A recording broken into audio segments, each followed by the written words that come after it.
Channel में स्वागत है आपका। आज हम इस वीडियो में पढ़ेंगे development of intrauterine devices means intrauterine devices, जिसे हम शॉर्ट में आईयूडी भी कहते हैं। तो इनका डेवलपमेंट कैसे हुआ, इनका विकास कैसे हुआ, तो आज हम इस वीडियो में इसके बारे में पढ़ेंगे। तो ज़्यादा देर न करते हुए वीडियो को स्टार्ट करते हैं।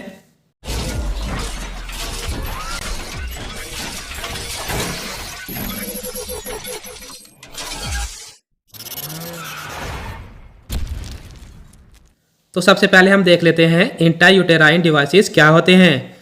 तो ये ऐसे डिवाइसेस हैं जो यूज़ किए जाते हैं हमारे कॉन्ट्रासेप्शन के लिए, मींस गर्भ निरोधक के लिए जो डिवाइसेस यूज़ किए जाते हैं उन्हें हम कहते हैं इंट्रायूटेराइन डिवाइसेस। तो इसका डेवलपमेंट देख लेते हैं। तो जो आईयूडी है उसकी हिस्ट्री हमारी क्लियर नहीं है, मींस जो इतिहास है वो स्पष्ट नहीं है। हमें नहीं पता है कि जो पहले के लोग थे वो किस तरीके से आईयूडी का उपयोग करते थे। Prior to the 20th century means 20वीं सदी से पहले हमें ऐसा कोई एविडेंस, कोई सबूत नहीं मिला है जिससे हम यह कह सकें कि जो पहले के लोग हैं वह कॉन्ट्रासेप्शन के लिए मींस गर्भ निरोधक के लिए किसी फॉरेन ऑब्जेक्ट, किसी बाहरी चीज़ का उपयोग करते थे। हालांकि हमें बस इतना ही पता चला है कि सदियों पहले मध्य पूर्व में, मिडल ईस्ट में जो रेगिस्तानी लोग थे वह अपने ऊँटों को लंबे ट्रैक के लिए ले जाते थे। वह ऊँटों के कॉन्ट्रासेप्शन के लिए पेबल्स का यूज़ करते थे। पेबल्स का मतलब है कंकड़, मीन्स जो छोटे छोटे कंकड़ होते हैं उनका यूज़ करते थे। वो क्या करते थे कि जैसे वो रेगिस्तान में ऊँटों को ले जाते थे तो उन ऊँटों को ले जाने से पहले वो उनके पेट में कंकड़ डाल देते थे, जिसके कारण उनकी जो प्रेगनेंसी थी वो अफेक्ट हो जाती थी, मींस उनमें कॉन्ट्रासेप्शन हो जाता था। नेक्स्ट पॉइंट है इसमें 1909 में डॉक्टर रिचर्ड रिचर ने एक सिल्क वॉर्म गट से बनी एक रिंग को यूटेरस में डालने का आइडिया डॉक्यूमेंटेड किया था। मींस जो सिल्क वॉर्म है, सिल्क वॉर्म का मतलब है जो रेशम कीट है, और उस रेशम कीट की गट मीन्स जो उसकी आंत थी उसकी बनी हुई एक रिंग मीन्स एक अंगूठी को एक यूटेरस में डालने का आइडिया लगाया था। मीन्स उन्होंने ऐसा देखा था। उन्होंने क्या किया, उन्होंने सर्विक्स पार्ट के बाहर के दो सिरों को आसानी से चेकआउट करने के लिए, जांचने के लिए काट दिया था। फिर 1920 के मिडल में कार्ल प्रस्ट और अर्नेस्ट ग्रेफेनबर्ग दोनों ने डॉक्टर रिचर्ड जैसी ही थ्योरीज दी थी। कार्ल प्रस्ट ने एक थ्योरी दी, उसमें उन्होंने सिल्क वॉर्म को यूटेरस में इंसर्शन कराया, डाला। वह डाला तब जब उस टाइम पे जो सर्विक्स था वो हमारा एक्सटेंड हो रहा था, मीन्स फैला हुआ था, लेकिन सर्विक्स में स्टिफनेस देखने को मिली थी, मीन्स उसमें कठोरता थी। कार्ल ने सिल्क वॉर्म में एक धागा टाइटली बांध दिया और सर्विक्स को कवर करने के लिए, ढकने के लिए ग्लास बटन का यूज़ किया। फिर ग्रेफेनबर्ग ने भी सेम थ्योरी दी, बस उन्होंने सिल्क वॉर्म की रिंग के एक्सटेंशन को हटा दिया। डॉक्टर ग्रेफेनबर्ग ने बाद में अंगूठी के चारों ओर शुद्ध चांदी लपेटकर एक मॉडिफिकेशन तैयार किया। जो प्रोसेस था वो हमारा सिल्क वॉर्म जैसा ही था, वह चांदी लपेट दी, और जब उन्होंने यह किया तो उसके परिणाम स्वरूप जिंजाइवल एग्रोसिस हो गया। जिंजाइवल एग्रोसिस का मतलब है कि जो यूज़र था उसके मसूड़े नीले काले पड़ गए, क्योंकि उस यूज़र के शरीर में सिल्वर का अवशोषण कराया गया था। मीन्स जो सिल्वर था यूज़र की बॉडी में एब्जॉर्ब हो गया था, जिसके कारण उसमें जिंजाइवल एग्रोसिस हो गया था। तो जब ऐसा हो गया था तो डॉक्टर ग्रेफेनबर्ग ने सिल्वर के तार को बदलकर जर्मन सिल्वर का उपयोग किया।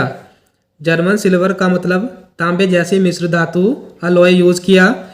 इसका यूज़ करके गर्भ निरोधक दर 1.6% तक गिर गई थी। तो इसके कारण इस अंगूठी को इंग्लैंड में एक्सेप्ट किया गया था और ब्रिटिश एम्पायर कंट्री में भी, मीन्स जो साम्राज्य था ब्रिटिश साम्राज्य, वहाँ भी उपयोग में लाया गया था। हालांकि इस अंगूठी की यूरोप और यूनाइटेड स्टेट जैसे कॉन्टिनेंटल महाद्वीप में अच्छी बिक्री नहीं हुई थी। नेक्स्ट, जब सेकेंड वर्ल्ड वार हुआ मीन्स सेकेंड वर्ल्ड वार के दौरान कंट्रासेप्शन की रिसर्च और डेवलपमेंट कम हो गई थी। जर्मनी और जापान ने कंट्रासेप्शन का उपयोग करना बंद कर दिया था। फिर डॉक्टर मैरी हॉल्टन ने 1949 में सिल्क वॉर्म गट के यूज को डेमोन्स्ट्रेट किया। ये जो डॉक्टर मैरी हॉल्टन थी, उन्होंने सिल्क वॉर्म गट को मीन्स रेशम कीट की आंत को अपनी उंगली पर रैप्ड किया, लपेटा। फिर उन्होंने रेशम कीट आंत वाली उंगली को जिलेटिन कैप्सूल में डाल दिया। फिर कैप्सूल को उन्होंने यूटेरस में इंसर्ट कराया। फिर जो कैप्सूल था वह लिक्विफाइड हो गया, तरल हो गया, और जो धागा बंधा हुआ था वह स्प्रेड हो गया मीन्स फैल गया। इसका यूज करके जो प्रेगनेंसी का जो रेट था वह 1.1% तक घट गया। Doctors around the world means जो दुनिया के बहुत सारे डॉक्टर्स थे, उन्होंने कई थ्योरीज दी, जिनमें से कई थ्योरी सक्सेस भी हुई और कई थ्योरी हमारी फेल भी रही। तो आगे आता है इसमें, पहले आईयूडी का उपयोग कर रहे यूजर्स को आईयूडी की टेल की वजह से पेल्विक इन्फेक्शन का डर लगा रहता था। मीन्स जो यूजर यूज कर रहे थे कंट्रासेप्शन के लिए आईयूडीज को, तो उन्हें यह डर रहता था कि कहीं उनके पेल्विस में कोई इन्फेक्शन ना हो जाए। फिर ऐसे डिवाइसेस बनाए गए जिनमें टेल्स ही नहीं थी। फिर बिना टेल वाले आईयूडी को शरीर से निकालने में प्रॉब्लम होती थी। फिर क्या हुआ, 1960 में डॉक्टर लेजर मार्गुलीज ने एक नया डिवाइस बनाया जो कि पॉलीइथाइलिन का बना हुआ था, जिससे जो प्रॉब्लम थी डिवाइसेस की उनको बाहर निकालने की वह सॉल्व हो गई, क्योंकि जो डिवाइस था उसको सर्विक्स के माध्यम से बाहर निकालना शुरू हो गया। जो डॉक्टर मार्गुलीज की पहली पेशेंट थी वो थी उनकी वाइफ। उन्होंने इंसर्टर ट्यूब जो ट्यूब डाली थी, कोयल और जो कॉपी थी उनके हिस्टोग्राम की मीन्स जो उनकी वाइफ का यूटेरस का एक्सरे था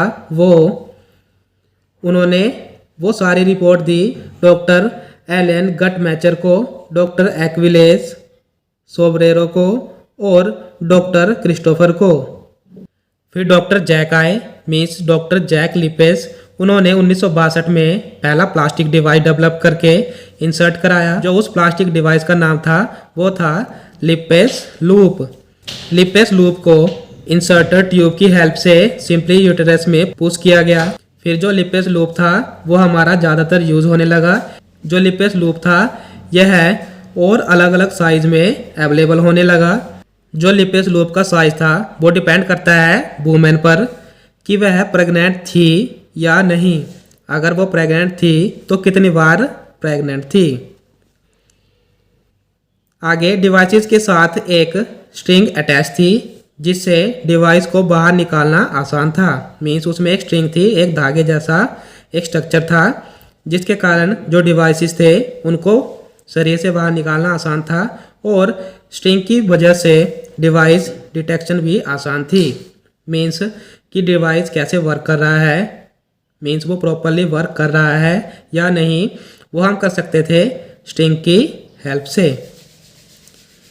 डिवाइसेस को यूज़ करना, इंसर्ट करना और रिमूव करना आसान था और लिपेस लूप इनएक्सपेंसिव मीन्स सस्ता भी था।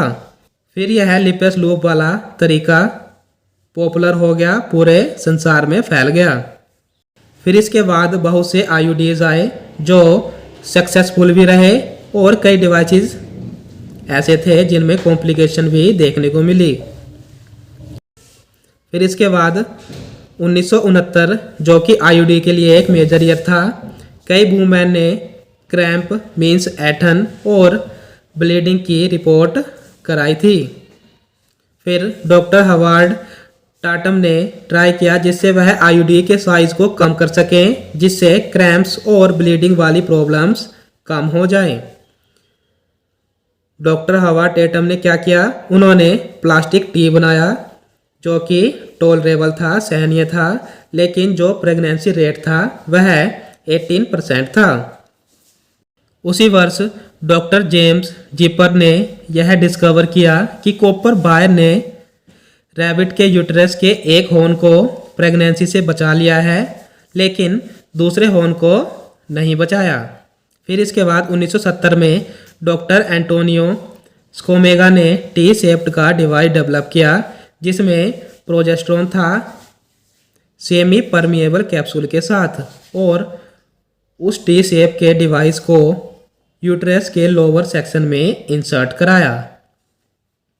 फिर एफडीए ने इस डिवाइस को 1 वर्ष के लिए अप्रूवल दिया, लेकिन यह डिवाइस सन 2000 तक मार्केट हुआ। फिर 1971 में एएच रोबिनो कंपनी ने आईयूडी नाम से डाल्कन शील्ड को मार्केट किया। इस आईयूडी को अच्छा माना गया, इसका प्राइस कम था।